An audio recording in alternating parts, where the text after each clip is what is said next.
Yeah, I didn't get into the service till the very tail end. I had to get permission to join. The fact is, I was in boot camp on my 17th birthday.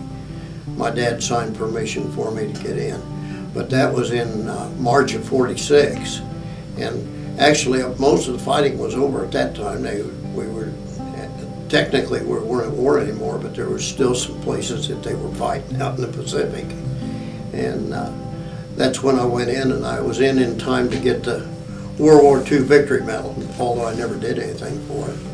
I was from Topeka, enlisted in Topeka and went to Kansas City for all the physical and all that sort of thing, and then they put us on the train out to San Diego to boot camp at San Diego. Went through boot camp there at San Diego, and then went into hospital corps school also at San Diego, and went through that, and then from that point, I was transferred to Jacksonville, Florida, to the Naval Hospital there, and eventually I went to Fort Lauderdale, Florida, to the Naval Air Station, and then back to Jacksonville, Cecil Field, and then from Cecil Field I went to Jacksonville Naval Air Station, and there I got my discharge.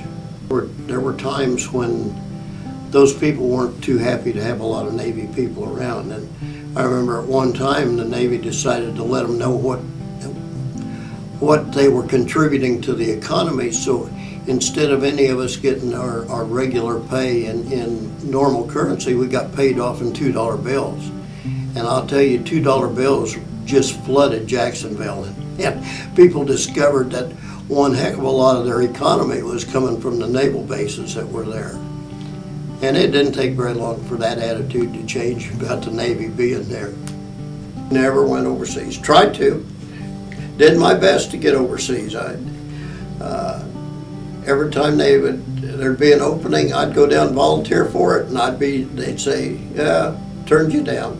So then I found out by that time that anything you volunteered for in the Navy you didn't get. So I started volunteering for all the stuff I didn't want.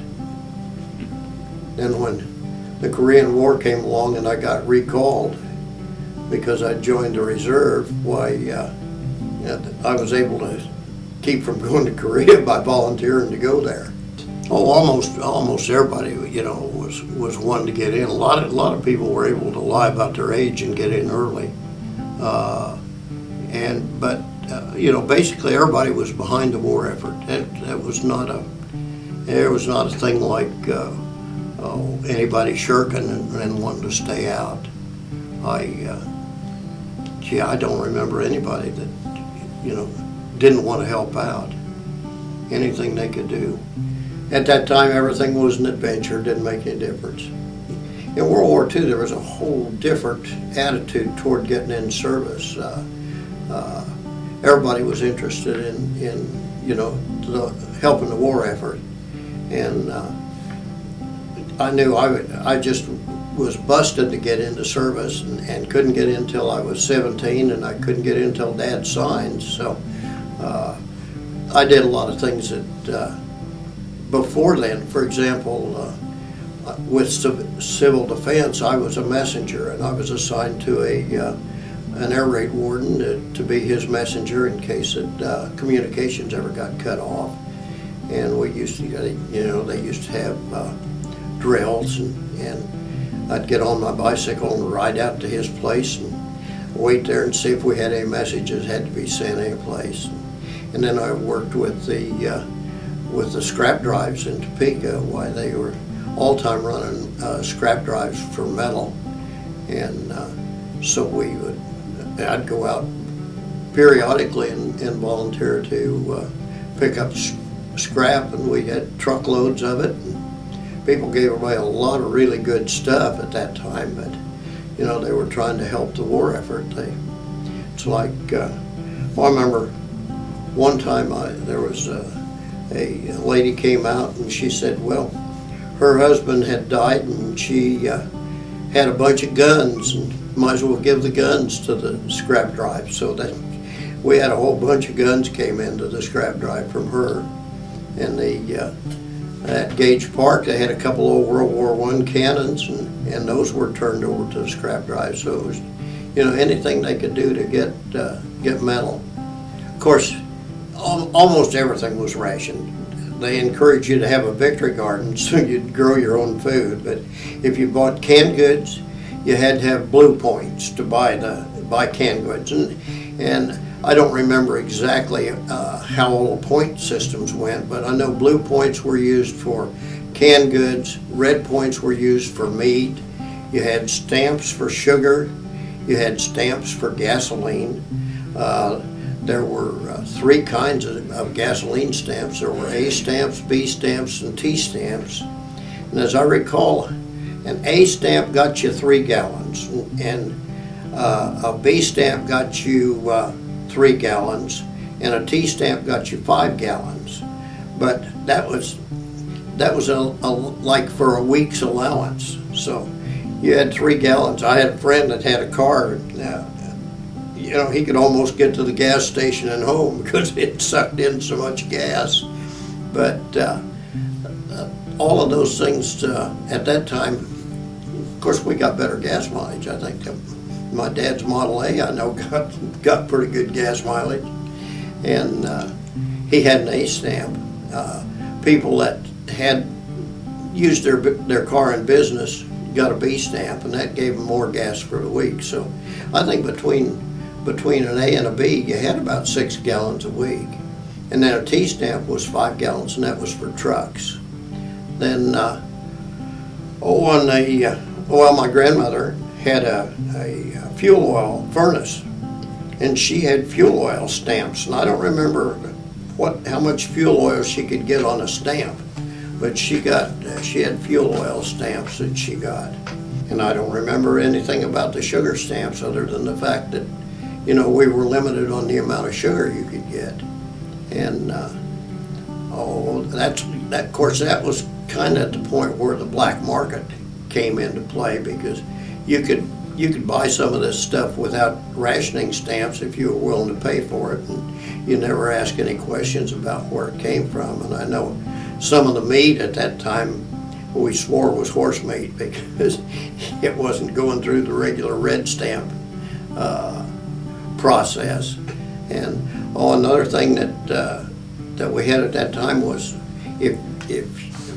for example, my dad had a tire just absolutely disintegrated, and he had to go to ration board, and he took the old tire in with him to show them that it was totally worn out so he could get authorization to buy another tire.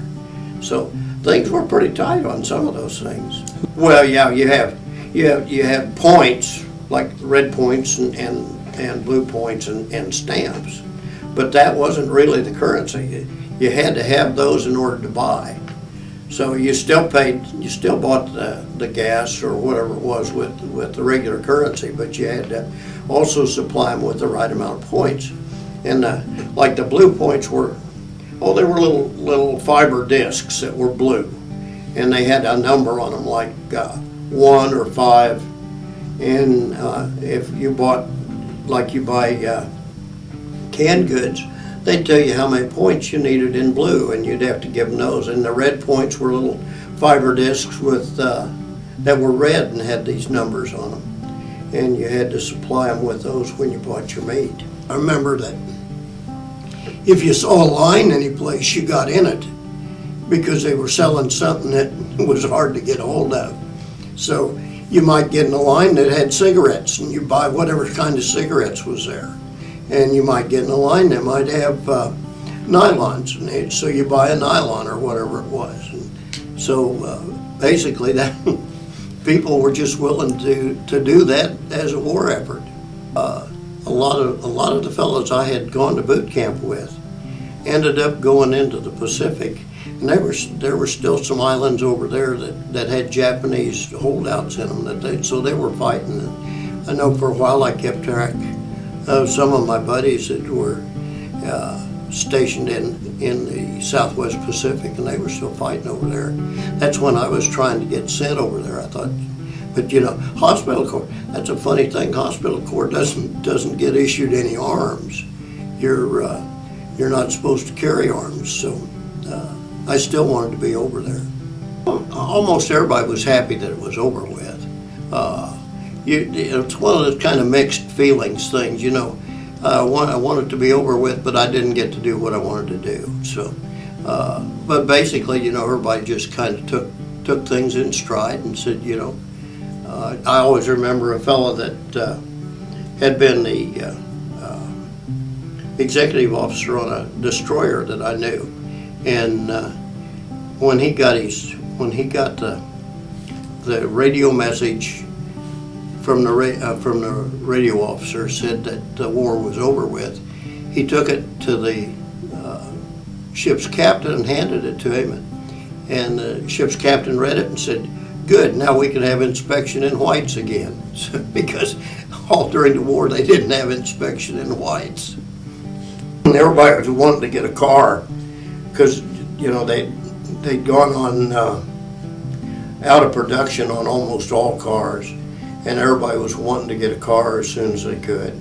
And of course, after you'd had all the rationing and everything, why there was a lot of people wanting to get things that they hadn't been able to get right along. So I would think that you know, in my case, of course, I was anxious to get out and get a car, and I ended up with an old 1940 Ford. So, you know, that was about in 47, it's 46, 47, and that was a pretty recent car in those days.